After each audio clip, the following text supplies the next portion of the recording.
Isa sa mga problemang di ko malilimutan ngayong December, biglang nagsilayasan o nagsialisan yung sunod-sunod yung tatlo kong mga tauhan.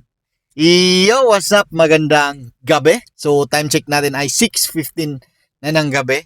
At ngayong gabi na to ay pag-uusapan natin no ang nangyaring Disyembre.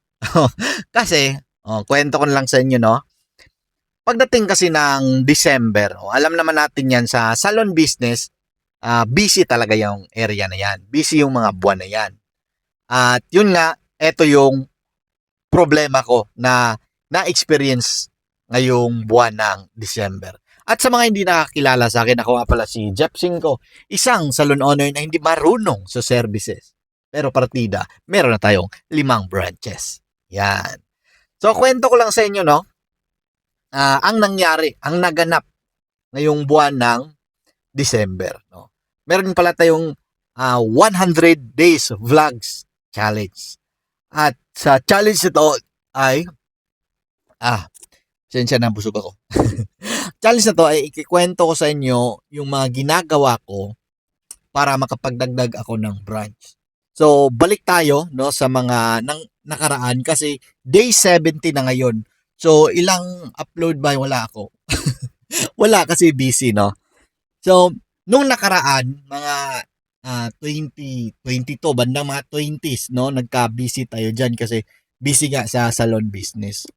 At isa sa problema ko dyan, no, nung mga last week, ay tatlo sa mga salon assistant namin ay nagkalayasan. Ano, umalis. Hindi na pumasok kinabukasan.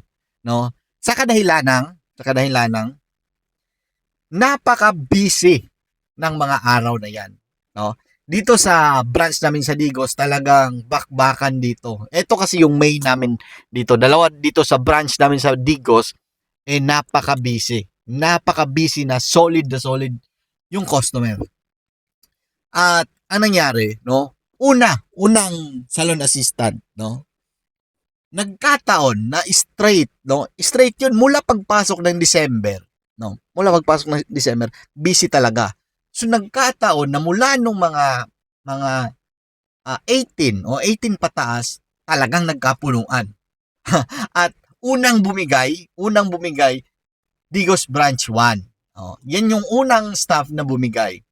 Kasi nilagnat yung aming mga salon assistant sa sobrang pagod, no? Kinulang kasi tayo ng staff. Nilagnat, no? Pangalawang bumigay dito naman sa Digos Branch 2, no? Hindi rin kinaya, no? Nilagnat din. Isipin mo mula pagpasok nila, alas 8, alas 9, bakbaka na yan. Hanggang alas 9. Minsan abutin pa ng alas 12. Grabe 'yon sa ano nila. At 'yun na nga, no? Problema namin 'yon kasi umalis yung tatlo. Tatlo sila ngayong week na 'to. Ngayong week nga na 'to. Sorry. Ngayong week na 'to. Kaya hirap kami ngayon sa pagkuha ng mga salon assistant, no? Napakagandang problema kasi busy yung salon namin, no? Pero yun nga pa din, problema pa din. So ang ginawa naming solusyon ngayon, lahat ng staff ko na naka-duty ngayon sa akin, meron akong 5 branches eh. So ngayon i-share ko sa inyo yung technique ko para madaling makahanap ng staff, no? Lahat ng staff ko, no, sa aming branches, meron kasi kaming 5 branch, ang Zell Salon, merong 2 sa Digos, isa sa Kidapawan, 2 sa Davao, isa sa Turil, at isa sa Bimapa. So, lahat ng staff ko, ganito yung setup. Una, magpo-post ako doon sa main page namin, no? Ang Zell Salon na page. Tapos, yung post na yon, ipapa-shared post ko yon sa lahat ng staff namin, no?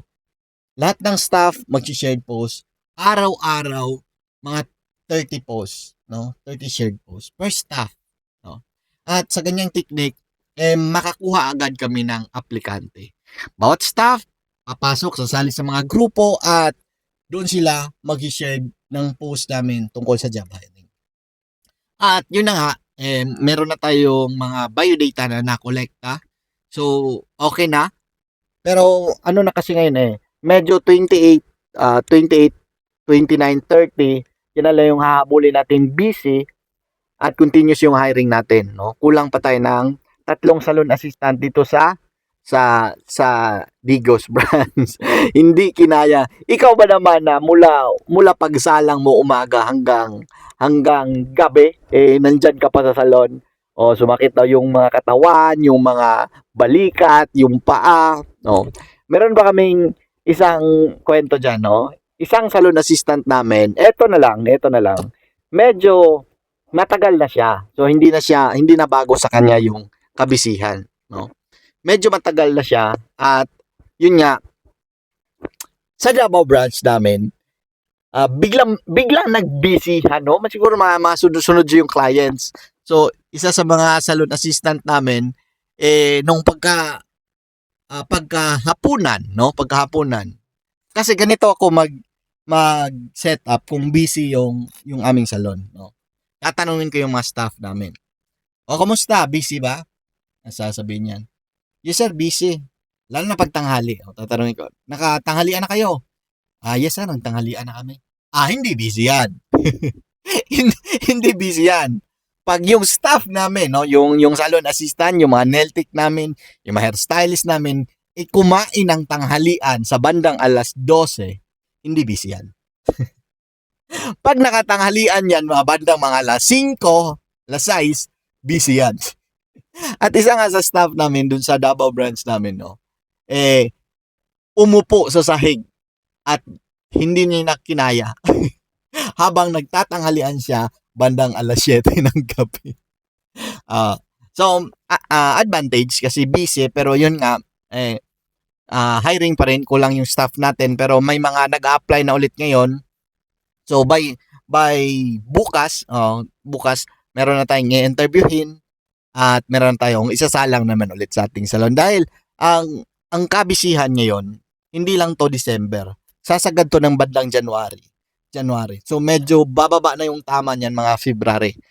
Kasi merong mga ibang mga business kasi na may 14 month at may January sila na bonus. So sasagad pa yan. Kaya continuous yung hiring at yun, problema.